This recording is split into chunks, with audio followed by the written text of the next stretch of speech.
Life has a strange sense of timing.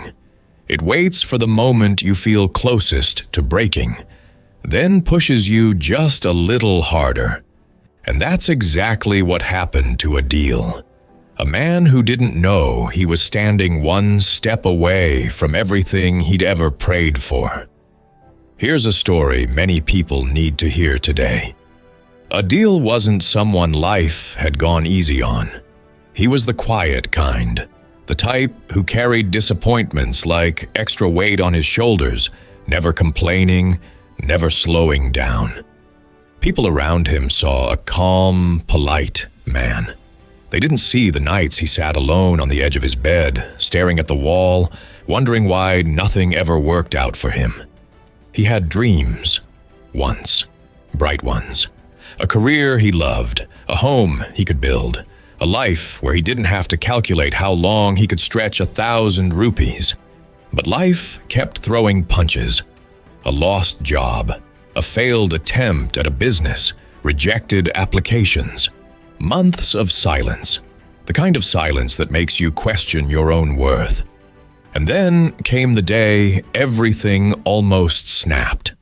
It was a Tuesday, but it felt heavier than most.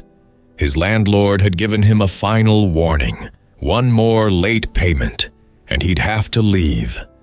His phone buzzed with messages from family asking how his job search was going, the kind of question that felt less like concern and more like pressure. But what broke him wasn't any of that. It was a small moment, painfully small, that no one else would have noticed. He was standing in a grocery store, trying to decide whether he could afford a loaf of bread and eggs, or if he had to choose between them. His hands were literally shaking as he held both items, doing the math in his head, knowing exactly how much was in his wallet, knowing it wasn't enough.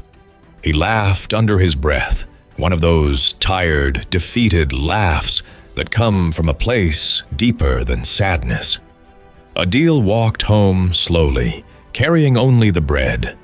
His neighborhood was buzzing with life, kids playing on the street, auntie gossip happening on balconies, the smell of someone's dinner drifting out of an open kitchen window. And in the middle of all of that, he felt like a shadow moving through someone else's world. That night, something inside him cracked. He finally allowed himself to feel everything he'd been holding back, the frustration, the fear, the guilt of not being enough, the exhaustion of constantly trying with nothing to show for it. He sat in the dark of his small room and whispered into the quiet, "I don't know how much more of this I can take." And life, listening from somewhere beyond, seemed to push just a bit harder. The next morning, he woke to find his laptop refusing to turn on, the same laptop he needed to apply for jobs, to freelance, to do anything. He stared at the blank screen like it was mocking him. That was it. The breaking point. He felt something rise in him. Not anger, but a kind of surrender. He didn't scream. He didn't cry. He just sat there and let the reality sink in. Everything he needed seemed to be taken away from him, piece by piece. But sometimes, life strips you down, not to punish you, but to force you into a moment where you have nothing left but a single choice: give up, or keep going anyway. Adil didn't know why, but he chose the second one. He walked to a small cafe nearby, one he never entered because he didn't like spending money he didn't have. He ordered the cheapest cup of tea and opened the cafe's old communal computer. It was slow, the kind that makes you question if technology is actually evolving or moving backward. But he sat there, uploading his resume again, rewriting his cover letter, sending whatever applications he could. Hours passed. The cafe got louder. Plates clattered. Conversations rose and fell. Life moved around him while he sat still, fighting a quiet battle no one could see. And then, a notification popped up. A message from a company he had applied to 3 months ago, one he had completely forgotten about. "Are you available for an interview tomorrow?" He stared at the screen for a long moment, not believing it. His pulse picked up. His chest tightened. He whispered, "Please, please let this be real." The next day, he ironed his shirt 3 times. He rehearsed answers in the mirror. He tried to hide how nervous he was, how much he wanted this, how much depended on it.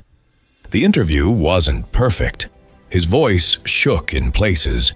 He stumbled once, but he showed something he hadn't shown in a long time.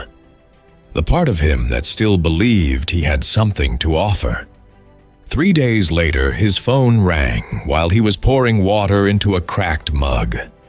"Adil, we'd like to welcome you to the team." He didn't move for a full 10 seconds. He just stood there, water spilling onto the floor, his mind unable to register the words. And when it finally hit him, he sat down on the kitchen stool and let out a breath he'd been holding for years. Not a dramatic cry, not a movie moment, just a long, quiet breath, the kind that comes when life finally gives you a little room to breathe. Within weeks, he caught up on rent. Within months, he rebuilt what he thought was forever lost. And in time, he realized something. Life hadn't been punishing him.